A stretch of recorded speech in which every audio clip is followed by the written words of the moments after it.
So yun, good day mga boss. So meron tayo dito contactor noong compressor. So nangyari, hindi natin siya matimpla, hindi natin makalibrate yung pressure niya. So umaabot siya ng 100 PSI. So kailangan natin kahit 60 or 80. So hindi siya nag-automatic. So ayusin natin siya, guys. So ang naging issue niya ito, yung tornilyo na yan. Yan, dito yan nakalagay sa loob. So nakaganyan yan. Tapos ito papasok dyan. Then ito kailangan hindi siya stack up, so dapat gumagalaw siya, bumapot. Yan. So assembly natin. So mahirap assemble ito, guys, kasi una matigas yung spring. Tapos ang problema mo rito ay yung dumudulas na part. So kailangan natin diskartehan na lang. So ilalagay mo siya ganyan. So, yan. So kailangan ganyan. Ito yung part na to, kailangan nandito ikakanto mo dito sa may ilalim. Yan. So guys, so didiskarte natin paano may kakabit ng ano to, kasi talaga dumudulas kumbaga talo inis dito, guys.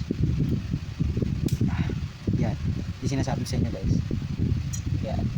So dapat ito yung part na yan nandyan siguro kasi ganyan yan. So ang issue natin dito, ito dumudulas yan. So yun, so ang hirap ikabit niyan, guys. So mga bossing, so kailangan may kabit natin siya dito. Yan. So ito yung kanyang stopper. So didiskarte natin kung paano may ayos. So gamit tayo dito ng manipis na wire. Yan. So suot lang natin dyan. Ubus oras to, guys, pag di mo ginawa ng diskarte. Kasi talagang dudulas at dudulas. Hindi mo siya may lalagay. Kasi may babalik sa kanyang housing. So ito yung aking naisip na diskarte. Lagyan siya ng wire na manipis. Yung hindi siya makakawala. Kasi talaga dumudulas Yan. Okay. Maririnig nyo, tumipitik. Yan. Talo inis dito, guys. Kahit di nag-discarte na maayos to. So yan, tingin ko okay na. So kakapit natin. Ilalagay natin itong stopper na to. Yan. Yan sa loob. Tapos ito kailangan ipasok yan dito. Oops. May pitik pa rin, nakatali na, may pitik pa rin siya. Dito kasi natin siya makalibrate, kaya binuksan na natin. Bibidyo ko dito Bye. Ano natin?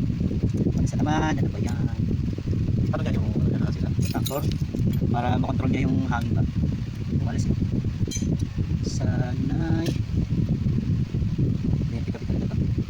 Bumusuras din.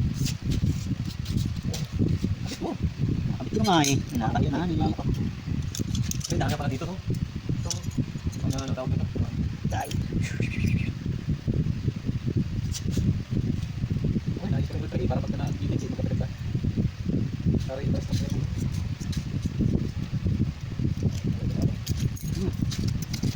Makit.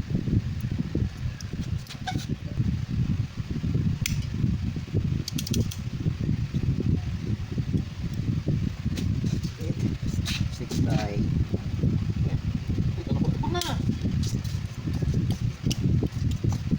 Sige, try tayo mga lods. So mayroon na talaga ikabit ko. Mas talaga ito. Pipili talaga.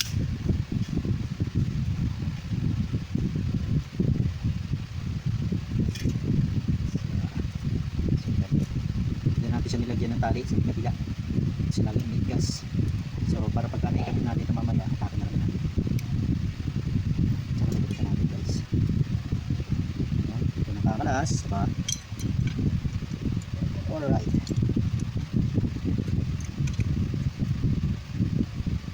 Oops. Yes na naman.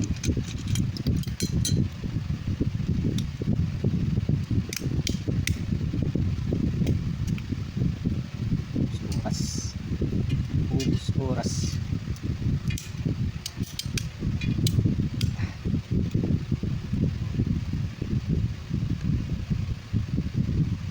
Wala natin matapos to kasi punit to sa Lunes.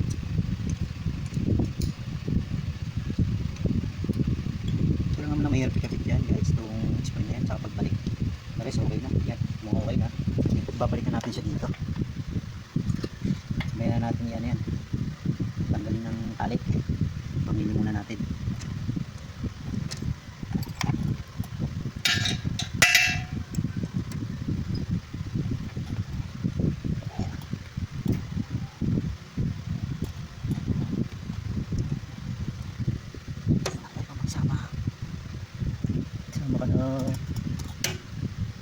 Yun na, kumalas na naman. Aray ko, kumalas na naman.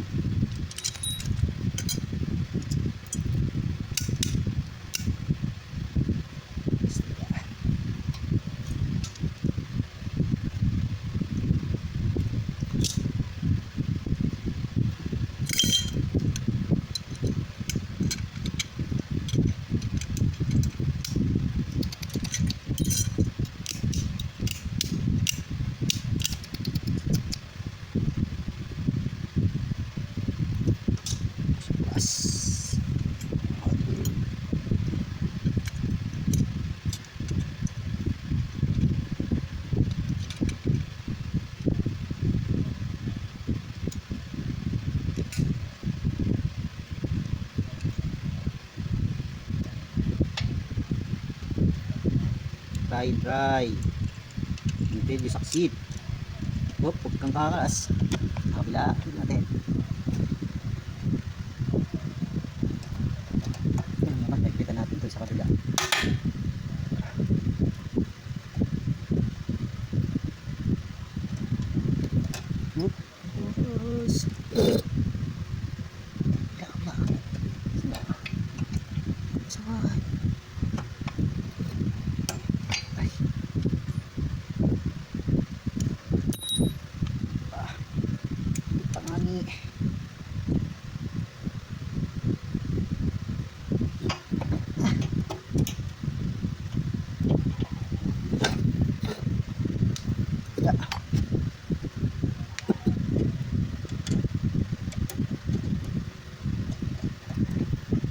Natin to guys, nilagay na to sa Lunes na yung ating sa Lunes na natin calibrate.